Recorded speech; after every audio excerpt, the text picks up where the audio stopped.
Like a lot of first-person shooter fans out there, I've been playing Battlefield 5 from EA and the incredibly talented people at DICE, and I have been blown away by the visuals and by the sound design of this incredible, just beautiful, ornate, hyper-detailed experience. We're going back to World War II here again, so it feels a little familiar because we played a lot of World War II shooters over the years, including the Call of Duty World War II game just last year, which was solid. And this is a very well-designed game that kind of lifts on a lot of the design ethos and ideas that were presented in Battlefield 1. So you've got a lot of multi-objective battles that carry across various sections of a huge map. So you're capturing a bunch of flags over here, pushing back, and then you go crossing into another area and you got to push back on the opponents and they're trying to defend, and then you take over that area and you take over the next area, and then all kinds of vehicles and extra little interactive widgets are unlocked for you, and it's a real push-pull tug of war. It's actually called Tides of War, is the big sort of persistent thing that they just launched. And so I've just sort of dipped my toe into that, where you're given a bunch of individualized objectives, but you're also working as a team, and you're spawning right on your squad and trying to push back against the resistance, and it's all super thrilling. This is a game that has always kind of celebrated mass engagement with lots and lots of people playing at the same time. 64 players can play at the same time. It's also a game that is sort of doling out content as we go. This feels very games as service, and I think they're, learning a little bit from lessons learned on Star Wars Battlefront. We don't have a lot of the sort of egregious microtransactions that require a ton of money for you. They've mentioned that all of the extra sort of content, all the maps, all the extra stuff that they're building for this game will be free, which is great.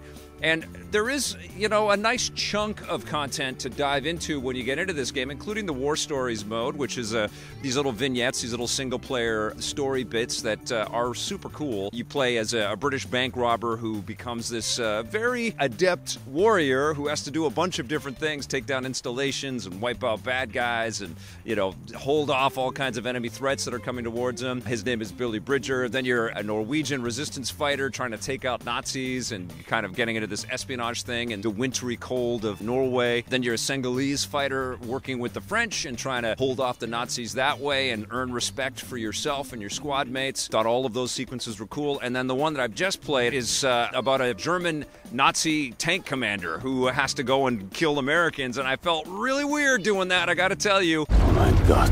I don't think we've really played a single-player story sequence in a World War II game as a I couldn't recall. I think this is one of the first times I've ever really done that. Maybe there's been like one of the Sniper Elite games or something like that that's taken you in that direction, but I've not really spent a lot of time playing as a Nazi in a story, and it felt weird.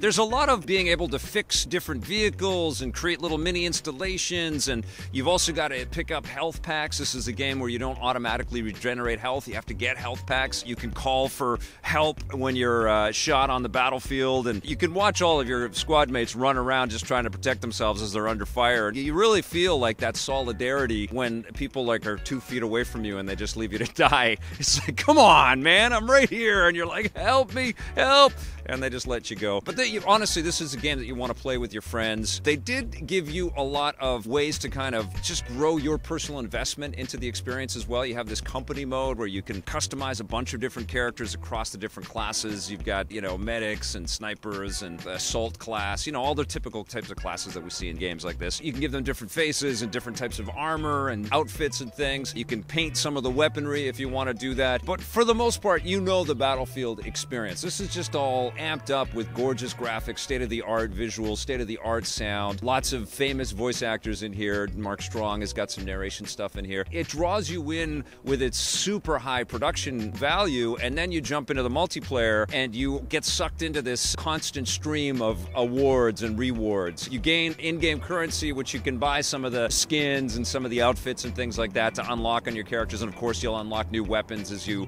level up, and you'll level up the weapons.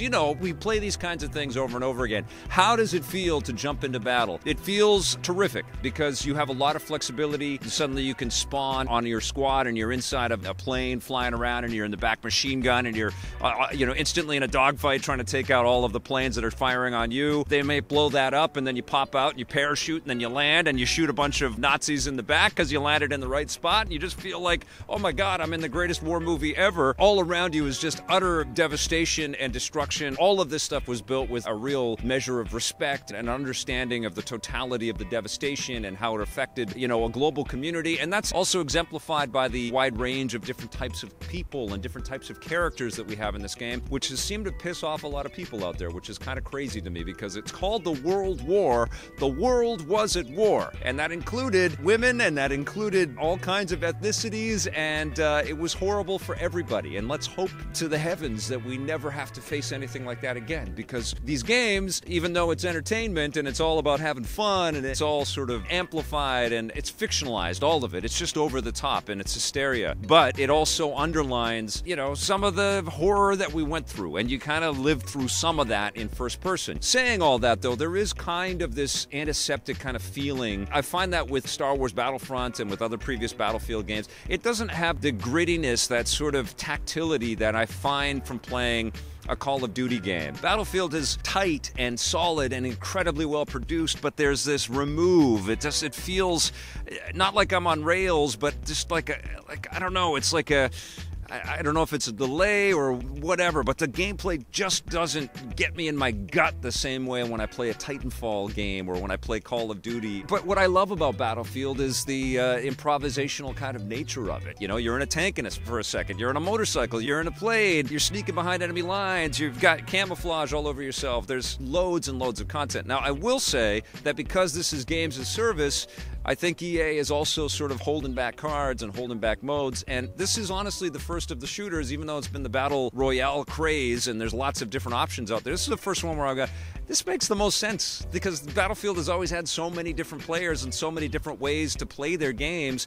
Why is there no Battle Royale mode at launch with this title? I know it's coming, and I think this game is just going to improve and improve and improve, but it kind of feels weird that they almost didn't just delay it and come out and go, whoomp, this is our big mega game, and it's going to be huge. But maybe that's the way game makers are playing it now. Maybe they come out at launch, they get the hardcores in, and then slowly they offer more and more incentives and then drop the price down a little bit, and then you get all kinds of new elements. I mean, the business is changing right before our eyes.